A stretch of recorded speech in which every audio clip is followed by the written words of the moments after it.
আসসালামু আলাইকুম ওয়া রাহমাতুল্লাহি ওয়া বারাকাতুহু।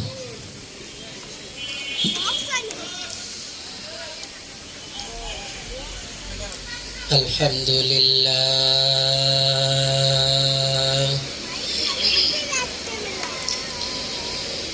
আলহামদুলিল্লাহিল্লাযী জা'আলাল বাইতাল আতীকা মাসাবাতাল লিন-নাসি ওয়া আমনা ওয়া আশহাদু আল্লা ইলাহা ইল্লাল্লাহ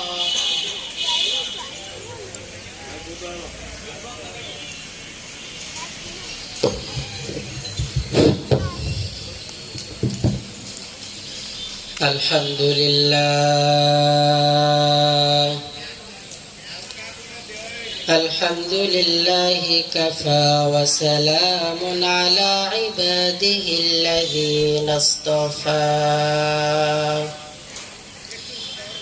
আম্মা বা'দু ফাআউযু বিল্লাহি মিনাশ শাইতানির রাজীম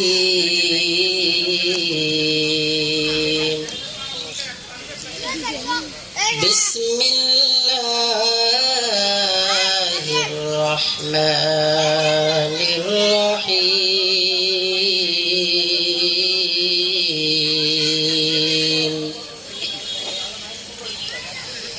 ইন্না আউওয়ালা বাইতিন wudi'a lin-nasi lalladhi bi-Bakkata mubarakan wa hudan lil-'alamin.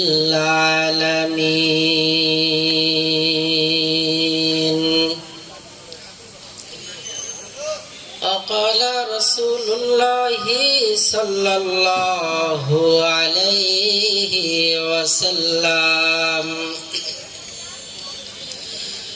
الحج المبرور ليس له الجزاء إلا الجنة أو كما قال النبي عليه الصلاة والسلام.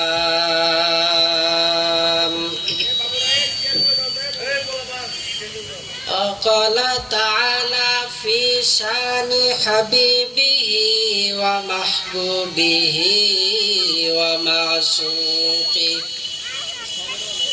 إن الله وملائكته يصلون على النبي يا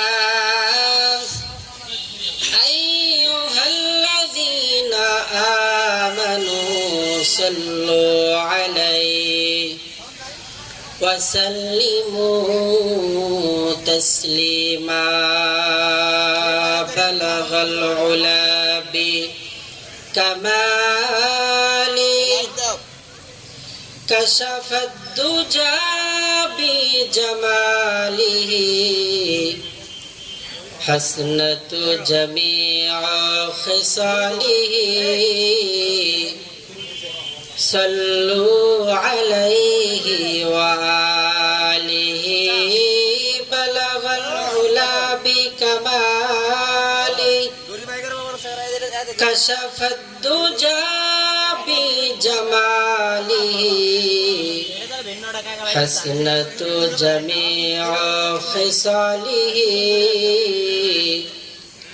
صلوا عليه وآله.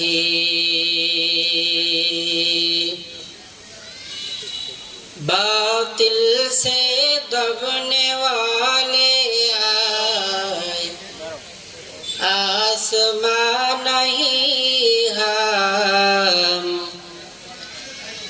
बातिल से दबने वाले आए आसमां नहीं हम सोबर कर चुका है तो इम्तिहा हमारा सबर कर चुका है तो इम्तिहान हमारा तौहीद की अमानत सीनों में है हमारे आसान नहीं मिटाना नामो निशान हमारा आसान नहीं मिटाना नामो निशान हमारा মনটা যদি হইতো প্রবল হাওয়া হইতো যদি শুভ্র কবুতর মেঘের ডানায় পাঠিয়ে দিতাম পাখির ডানায় উড়িয়ে দিতাম মদিনার পথে যেথায় আমার প্রিয় নবী ঘুমায় নিরন্তর যেথায় আমার প্রিয় নবী ঘুমায় নিরন্তর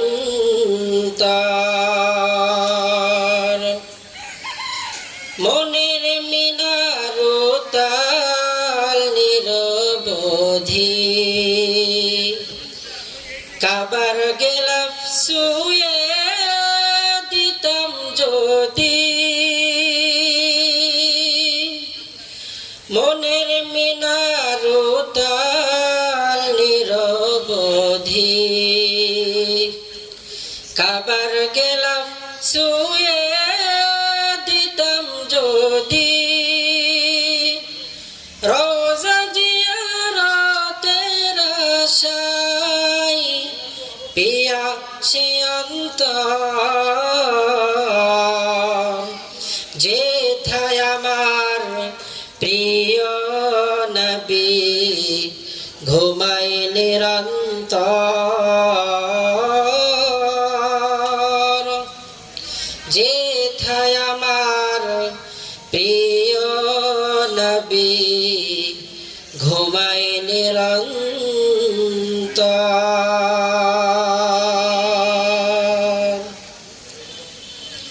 আলহামদুলিল্লাহ বগুড়া শেরপুরের প্রাণ কেন্দ্র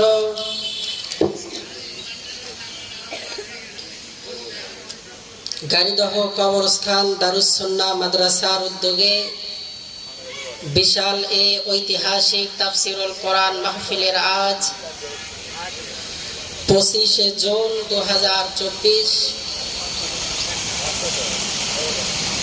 বরকতপূর্ণ রহমতপূর্ণ ফজিলতপূর্ণ এই মাজলিসের সম্মানিত সভাপতি আলহাজ মোহাম্মদ ওয়াজেদ আলী প্রামাণিক সভাপতি অত্র মাদ্রাসা আজকের এই মাহফিলের সম্মানিত প্রধান অতিথি জনাব আলহাজ অ্যাডভোকেট গোলাম ফারুক সাহেব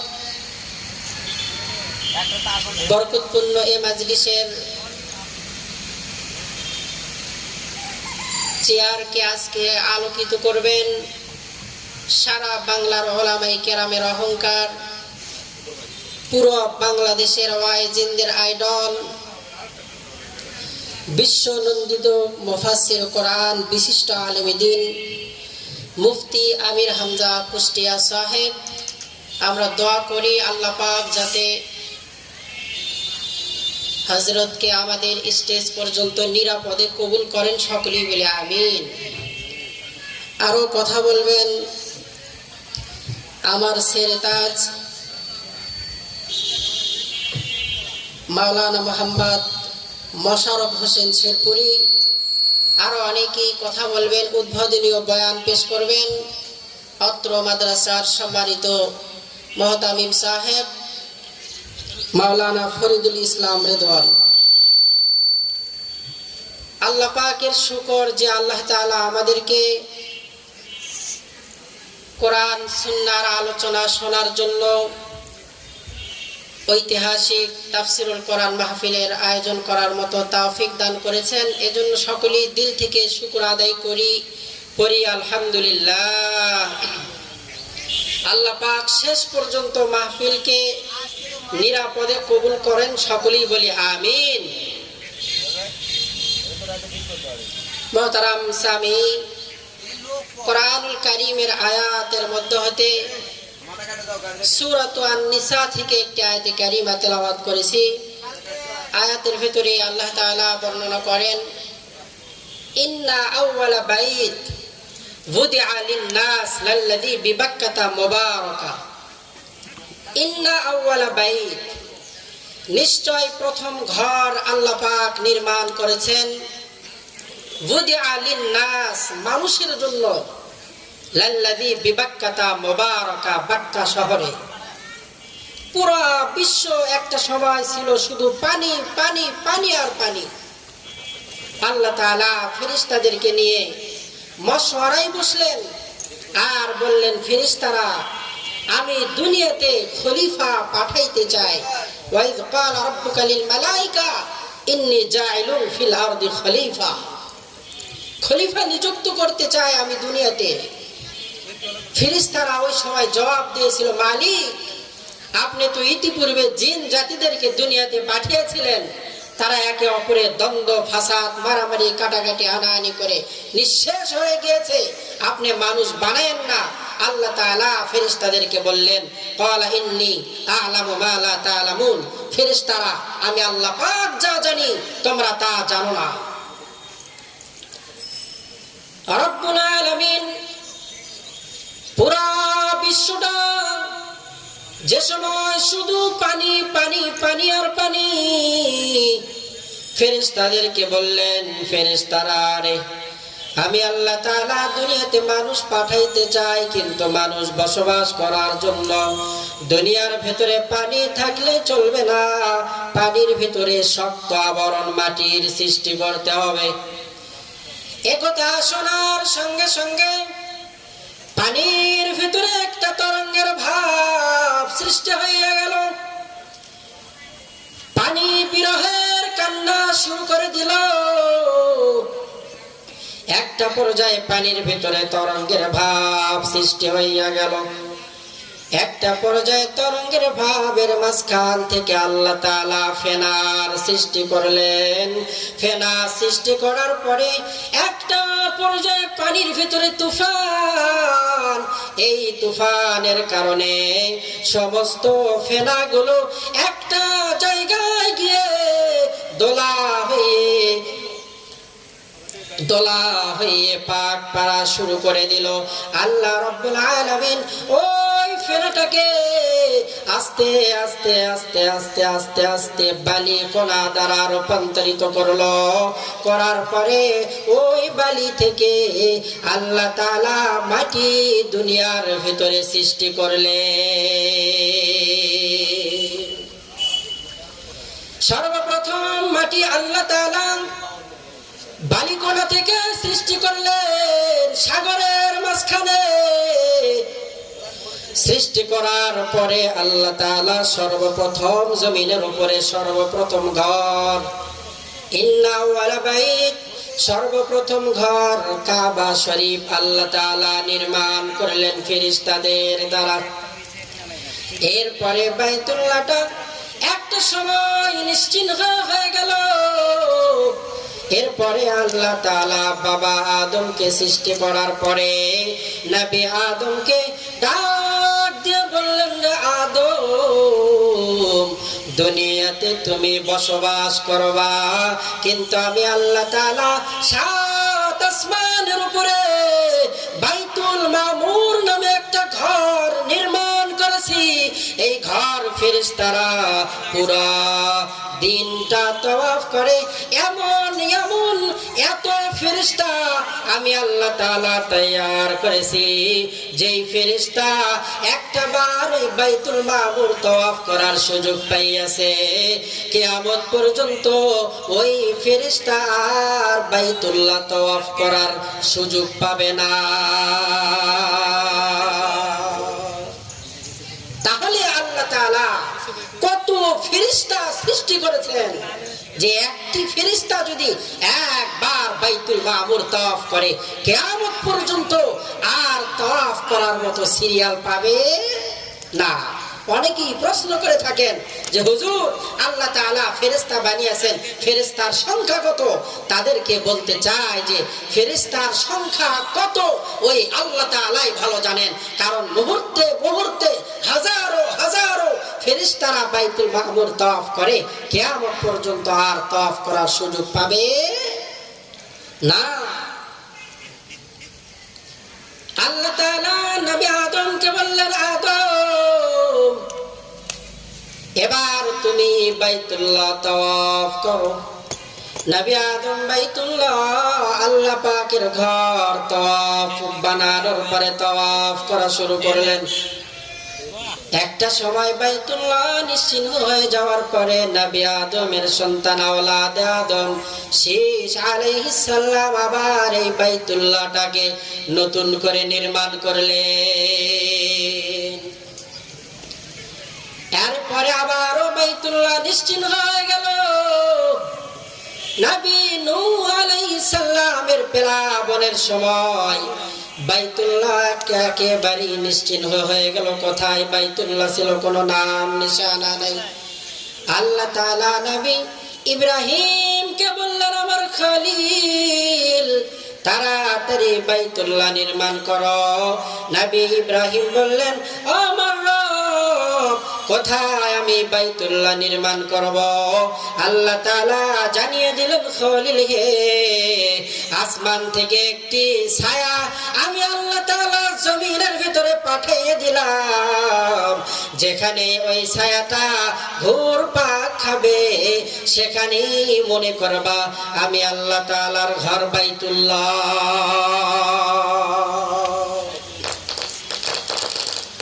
এরপরে নবী ইব্রাহিম আলাইহিস সালাম আল্লাহ পাকের ঘর নির্মাণ করলেন। নির্মাণ করার পরে নবী ইব্রাহিম আলাইহিস সালাম এবার ওয়াযিন ফিন নাসি বিল হজ্জি আতুকা রিজালা ওয়া আলা কুল্লি দামিরি ইয়াতিনা মিন কুল্লি ফাজ্জিন আমিক। নবী ইব্রাহিম কানের ভিতরে নখ প্রবেশ করে আযান দিয়ে দিলেন। যেই সমস্ত ব্যক্তিদের কানে আযান পড়েছে আর আযানের জবাব প্রদান করেছে, কিয়ামতের আগের দিন হলেও ওই সমস্ত ব্যক্তিগুলো কাবা চত্বরে গিয়ে লাব্বাইক লাব্বাইক বলবে।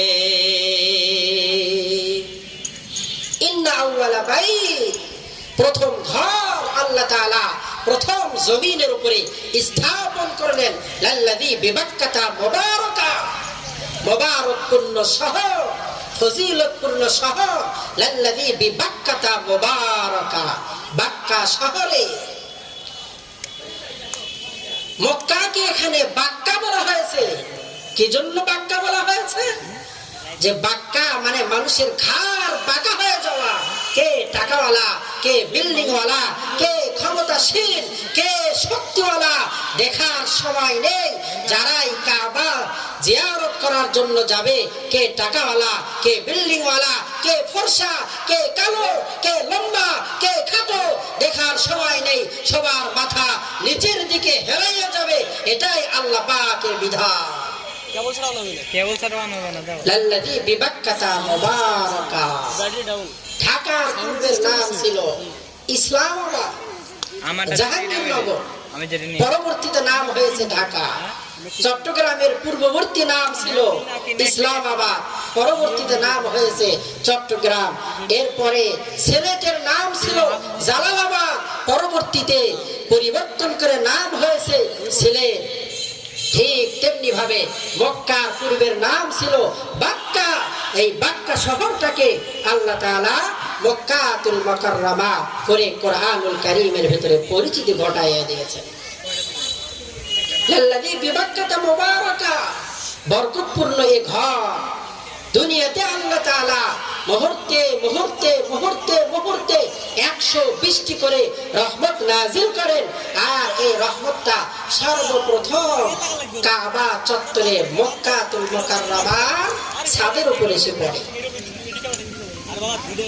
আল্লাহ রাব্বুল আলামিন 120টি রহমত মুহূর্তে মুহূর্তে মক্কাতুল মুকাররমায় বর্ষিত করেন। যেই সমস্ত বান্দাগুলো কাবা ঘর তাওয়াফ করার জন্য ওই বাইতুল্লাহ গিয়ে লাব্বাইক লাব্বাইক বলে, আল্লাহ তাআলা ওই সমস্ত ব্যক্তিদের উপরে 7টি রহমত তাদের উপরে বর্ষিত করে।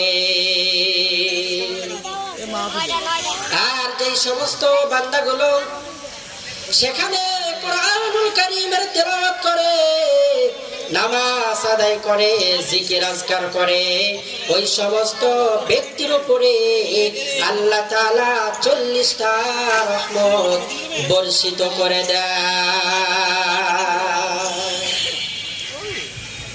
বাকি রইল আর 20টি রহমত। রাসূল আকরাম সাল্লাল্লাহু আলাইহি ওয়াসাল্লাম হাদিসে মুবারাকার ভিতরে বর্ণনা, যেই সমস্ত ব্যক্তিগুলো কাবা চত্বরে গিয়ে কাবা তওয়াফ করে না, নামাজ আদায় করে না, জিকির আজকার করে না, শুধু তাকিয়ে তাকিয়ে তাকিয়ে তাকিয়ে কাবা শরীফটা দেখে, আল্লাহ পাকের ঘরের দিকে তাকিয়ে থাকে, আল্লাহর পয়গম্বর বর্ণনা করেন ওই সমস্ত ব্যক্তিদের উপরে আল্লাহ তাআলা 20টা রহমত বর্ষিত করে দেয়। এই মাহফিলে আসলে অনেক সওয়াব পাওয়া যাবে। রহমতের ফেরেশতাগুলো আমাদেরকে বেষ্টনী করে বসে থাকবে। এই রহমত সর্বপ্রথম নাজিল হয়, এই রহমত সর্বপ্রথম বর্ষিত হয় মক্কাতুল মুকাররমাতে। যারা হজ করার জন্য যায়, রাসূল আকরাম সাল্লাল্লাহু আলাইহি ওয়াসাল্লাম বলেন, মান হাজ্জা লিল্লাহ ওয়ালাম ইয়ারফুস ওয়ালাম ইয়াফসুক রাজাআ কায়াউমি ওয়ালাদাতুহু উম্মু। যারা রবের সন্তুষ্টিকল্পে হজ করার জন্য যায়, তারা নবজাতক শিশুর মতো সেখান থেকে নিষ্পাপ হয়ে বাড়িতে ফিরে। সুবহানাল্লাহি ওয়া বিহামদিহি। হাজির কত দাম জানেন? রাসূল আকরাম সাল্লাল্লাহু আলাইহি ওয়াসাল্লাম ফরমান, যেই ব্যক্তি হজ করার জন্য গিয়ে কাবা চত্বরে একটা বার তার পাটাকে সামনে অগ্রসর করে তাওয়াফ করার জন্য, এক একটি কদম অগ্রসর করার কারণে আল্লাহ তাআলা ৭০,০০০ নেক তার আমলনামার ভিতরে লিপিবদ্ধ করে দেন। সুবহানাল্লাহি ওয়া বিহামদিহি। আবার যে ব্যক্তি তাওয়াফ করার জন্য আর এক পা সামনের দিকে অগ্রসর করে দেয়, রব্বুল আলামিন ডেকে ডেকে বলে, বান্দা তোমার ৭০,০০০ নেক তো তোমার আমলনামায় আমি রব লিখিয়ে দিলাম, সাথে সাথে তোমার ৭০,০০০ গুণ মর্তবা আমি আল্লাহ তাআলা বুলন্দ করে দিলাম। সুবহানাল্লাহি ওয়া বিহামদিহি। হজ অত্যন্ত গুরুত্বপূর্ণ একটি ইবাদত। যেই ব্যক্তির হজ করার মতো সামর্থ্য আছে কিন্তু হজ করে না, আমার পয়গম্বর বলেন ওই ব্যক্তি ইহুদি হয়ে মারা যাক আর খ্রিস্টান হয়ে মারা যাক, আমি রাসূলের কোন আসে যাই না। এজন্য উত্তম আমল, শ্রেষ্ঠ আমল হলো হজ। অবশ্যই আমাদের মধ্যে যাদের হজ করার মতো সামর্থ্য আছে, অর্থাৎ হজ ফরজ হয়ে গেছে, অবশ্যই করার চেষ্টা করব ইনশাআল্লাহ। তবে জিন্দেগিতে হজ একবার ফরজ। কতবার? কথা বলো না, কতবার? জিন্দেগিতে হজ একবার ফরজ। পুরা জিন্দেগির ভিতরে এরপরে যত হজ করবে সব নফলে গণ্য হয়ে যাবে। হজ গুরুত্বপূর্ণ ইবাদত। রাবি ইবনে সুলাইমান হজ করার জন্য যাবে তো মানুষের দ্বারে দ্বারে বারে বারে গিয়ে বলতেছে, ভাই এবার তো আমি হজ করার জন্য যাব, আমার জন্য একটু সবাই দোয়া করবে। একটি আমল মানুষ মানুষকে জানিয়ে করে, আর সেই আমলের নাম হলো হজ। মানুষ নামাজ আদায় করার জন্য যায়, কিন্তু কাউকে বলে না যে আমি নামাজ আদায় করার জন্য যাইতেছি, আমার জন্য দোয়া করো।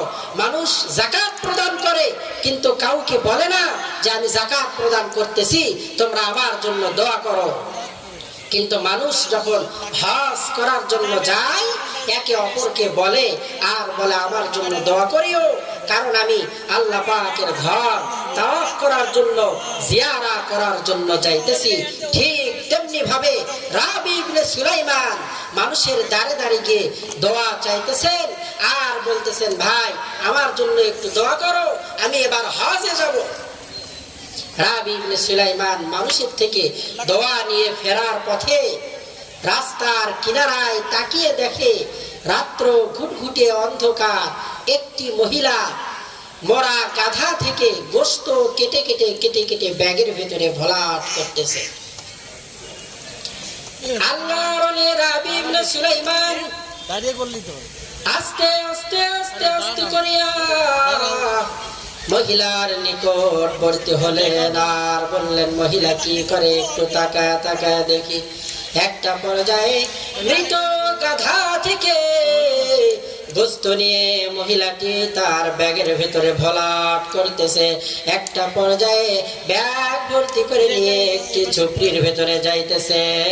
রাবি ইবনে সুলাইমান মহিলাটির পিছু পিছু নিলেন, আর যাইতে যাইতে তাকিয়ে দেখলেন যে মহিলাটি একটি ঝুপড়ির ভিতরে ছোট্ট একটি কুঠির, সেখানে প্রবেশ করলেন। প্রবেশ করার সঙ্গে সঙ্গে ওই ঝুপড়ির ভিতর থেকে মা মা মা মা আওয়াজ শোনা যায়। রাবি ইবনে সুলাইমান চিন্তা করলেন, এটা তো মাকে দেখে সন্তানের কান্না ছাড়ার কিছুই না। রাবি ইবনে সুলাইমান আস্তে আস্তে মেয়ের নিকট করতে হলেন এবং তাকিয়ে তাকিয়ে দেখলেন তার দুইটি সন্তান ক্ষুধার জ্বালায় ছটফট করতেছে আর মা মা মা মা বলে ডাকতেছে। মা এবার ওই মোরা গাধার গোশতগুলো রান্না করে করে সন্তানের মুখের ভিতরে উঠাইয়া দিবে দিবে। ঠিক এমনি সময় রাবি ইবনে সুলাইমান ডাক দিয়ে বললেন, বোন আমার, আপনি তো ভালো মানন। রাবি ইবনে সুলাইমানকে মহিলা বলল, কেন আমি ভালো মানন? রাবি ইবনে সুলাইমান বললেন, যেই মা যেই বাবা তার সন্তানের মুখে হারাম উঠাইয়া দেয়, আল্লাহর জমিনের ভিতরে ওই মা বাবার চাইতে খারাপ মা বাবার এই জমিনের মধ্যে একটাও না। একটাবার কি চিন্তা করেছি আমি যে আমার সন্তানকে আমি কি খাওয়াই, আমার টাকা হালাল না হারাম? একটাবার কি আমি আপনি চিন্তা করেছি?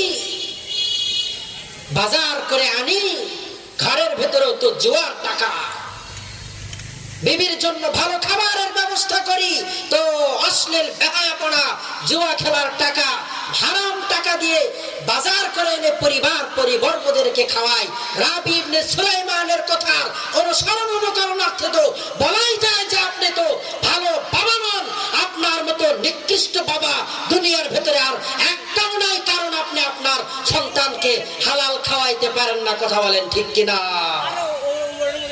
যারা তাদের সন্তানকে, যারা তাদের পরিবারদেরকে হালাল খাওয়াইতে পারে না, তারা তো সন্তানদেরকে, তারা তো ভালো অভিভাবক নয়, তারা তো দুনিয়ার ভিতরে সর্বনিকৃষ্ট অভিভাবক। কথা বলেন ঠিক কিনা? এজন্য পরিবার পরিবর্গদের জন্য, সন্তানের জন্য সব সময় হালাল খাবারের ইন্তজাম করার চেষ্টা করতে পারবো তো ইনশাআল্লাহ? রাবি ইবনে সুলাইমান ডাক দিয়ে বললেন, মা, আপনি আপনার সন্তানগুলোকে হারাম কেন খাওয়াইতেছেন? মহিলা এবার ডাক দিয়ে বলল, আপনার নাম কি জানা নাই? রাবি ইবনে সুলাইমান ডাক দিয়ে বলল যে আমার নাম রাবি ইবনে সুলাইমান। ওগো রাবি, আপনার জানা নাই আমার স্বামী ধর্মে যুদ্ধে গিয়ে শাহাদাত বরণ করেছে, কিন্তু আজকে অনেক দিন যাবত আমার ঘরে দানা পানি নাই।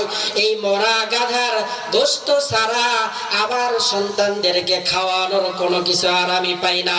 রাবি ইবনে সুলাইমান ডাক দিয়ে বলল, মা, আপনি আমার সঙ্গে আমার পিছু পিছু নেন আর আমার বাড়িতে চলে আসেন। ও মা, আমি হজ করার জন্য লক্ষ লক্ষ টাকা রেডি করেছি, 2-3 দিন পরে আমার ফ্লাইট হয়ে যাবে রে মা। এই হজ করার টাকাগুলো আমি আপনাকে দান করিয়া দিলাম। মার মেয়ে এবার খুশি হয়ে গেলেন আর রব্বুল আলামিনের দরবারে দুহাত তুলে ফরিয়াদ করলেন আর বললেন, মালিক, আপনার বান্দা রাবি আপনার ঘর জিয়ারত করার জন্য যাবে, কিন্তু টাকাগুলো তো আমাদেরকে সব দান করে দিল।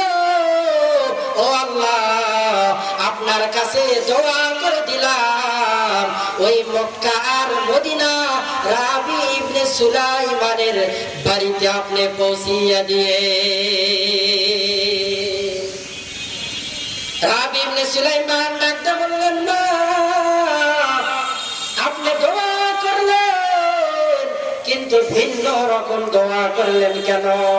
এটা তো কষ্টিন কালে সম্ভব নয়, কারণ মক্কার মদিনা আমি রাবির বাড়িতে কোনো সময় আসতে পারে না।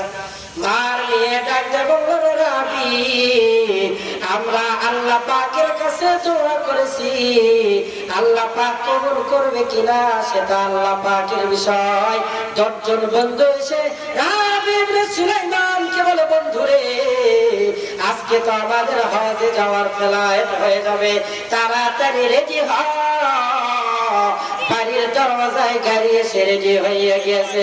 রাবি ইবনে সুলাইমান কান্না করার বলে, বন্ধু, যত টাকা আমি হজে যাওয়ার জন্য বুঝিয়েছিলাম, জোগাড় করেছিলাম, আজকে ওই বাবা মরা এতিম বাচ্চাদেরকে আল্লাহর রাজি খুশি করে উদ্দেশ্যে দান করে দিয়েছি।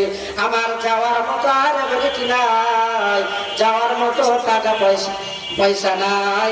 10 জন বন্ধু এবার আবারও হইয়া মক্কাতুল মুকাররমায় হজ করার জন্য রওনা হয়ে গেলেন। যাওয়ার পরে তাওয়াফ করবে,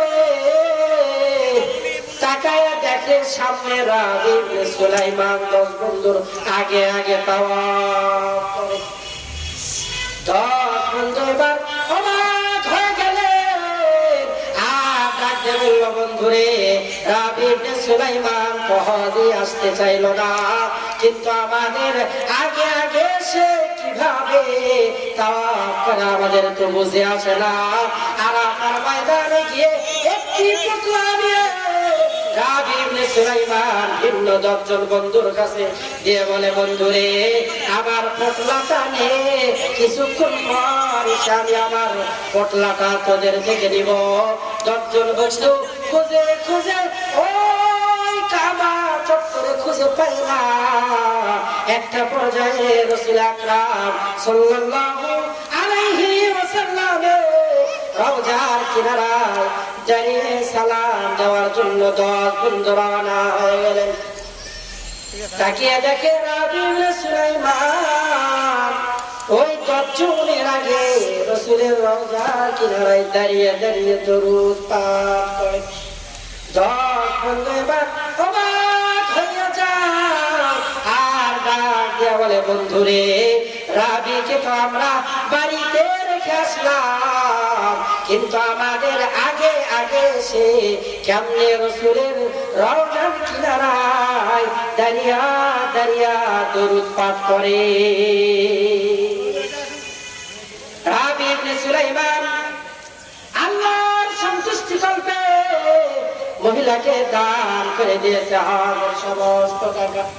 যতজন বন্ধু এবার বাড়িতে ফেরার পরে রাবি ইবনে সুলাইমানের নিকটে গিয়ে বলে, মিথ্যাবাদী, আমাদের সঙ্গে হজে যাবার চাইছিলা কিন্তু যাও নাই, কিন্তু আমাদের আগে আগে তুমি তওয়াফ করলে কোন কায়দায়? আমাদের আগে তুমি রাসূলের রওজার কিনারায় দাঁড়িয়ে দাঁড়িয়ে দরুদ পাঠ করলে তুমি কোন কায়দায়? রাবি ইবনে সুলাইমান কান্না করতে করতে ঘুমিয়ে পড়েছে। আল্লাহ তাআলাকে ডাক দিয়ে বলল, রে মালিক, এমন কি গুনাহ আমি জীবনে করেছি রে মালিক, যে গুনাহের কারণে 10 জন বন্ধুর কাছে তুমি 10 জন বন্ধুর কাছে আমার অপমান করলা। কান্না করতে করতে একটা পর্যায়ে রাবি ইবনে সুলাইমান ঘুমিয়ে পড়েছে। কিছুক্ষণ পর তাকিয়ে দেখে আল্লাহর পয়গম্বর আর যায় নাই।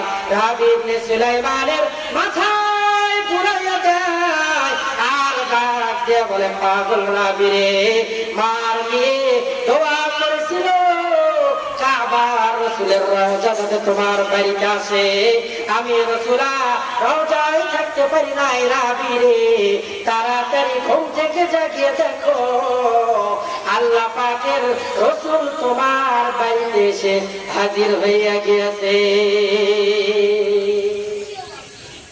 আল্লাহ পাকের রাজি আর খুশির উদ্দেশ্যে হজ করা সমস্ত টাকাগুলো মানুষকে দান করে দিয়েছে। দোয়া করার মালিক তারা আল্লাহ তাআলা মক্কা আর মদিনাকে রাবি ইবনে সুলাইমানের বাড়িতে নিয়ে আসতেন। সুবহানাল্লাহি ওয়া বিহামদিহি। এজন্য আমাদের ভিতরে যাদের সামর্থ্য আছে অবশ্যই হজ করার চেষ্টা করব ইনশাআল্লাহ। অবশ্যই হজ করার চেষ্টা করব। মনে আশা তামান্না থাকতে হবে। যদিও হজ করার মতো সামর্থ্য নাই, এরপরেও হজের আশা অন্তরের ভিতরে থাকতে হবে। মদিনা অনেক দূরে, তারপরেও আমাদের অন্তরের ভিতরে মদিনার টান থাকা চাই। মদিনা নাম কত সুন্দর,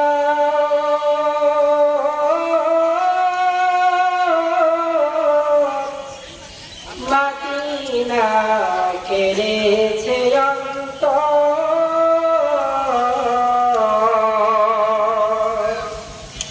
মদিনা নাম কত সুন্দর,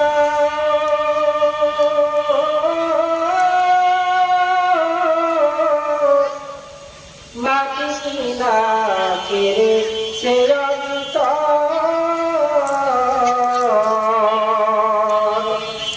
পাখির নাই ডানা থাকলে, পাখির নাই ডানা থাকলে যেতাম মদিনায়, মদিনা যাইতে পারলাম না, মদিনা দেখতে পারলাম না।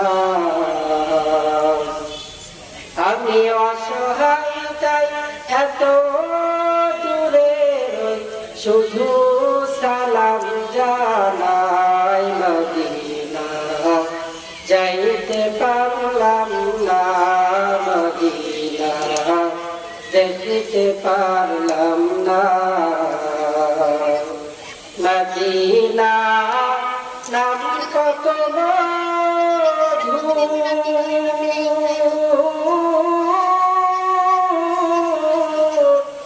মদিনা আর যে কত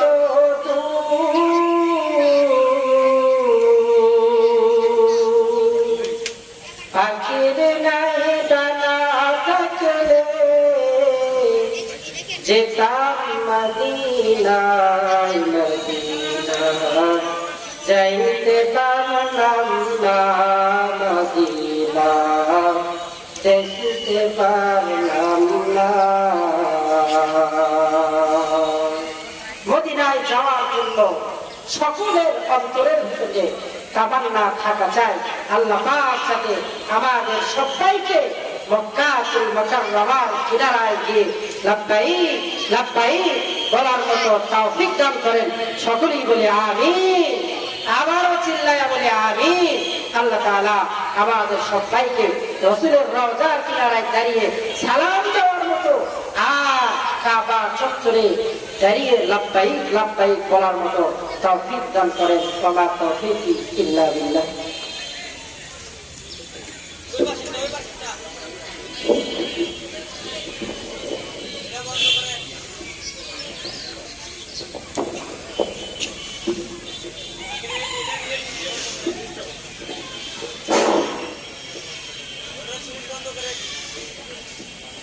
বিসমিল্লাহির রহমানির রহিম।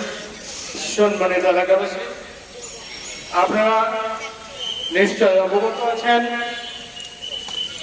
গাইদহ কবরস্থান দারুল সুন্নাহ মাদ্রাসার উদ্যোগে বিশাল ওয়াজ ও দোয়া মাহফিল 2024। আজকের এই ওয়াজ ও মাহফিলের প্রধান অতিথি হিসাবে উপস্থিত থাকবেন আলহাজ অ্যাডভোকেট গোলাম ফারুক। অত্র মাহফিলের সভাপতিত্ব করবেন গাইদহ কবরস্থান দারুল সুন্নাহ মাদ্রাসার সম্মানিত সভাপতি আলহাজ ওয়াজিদ আলী ডিলার।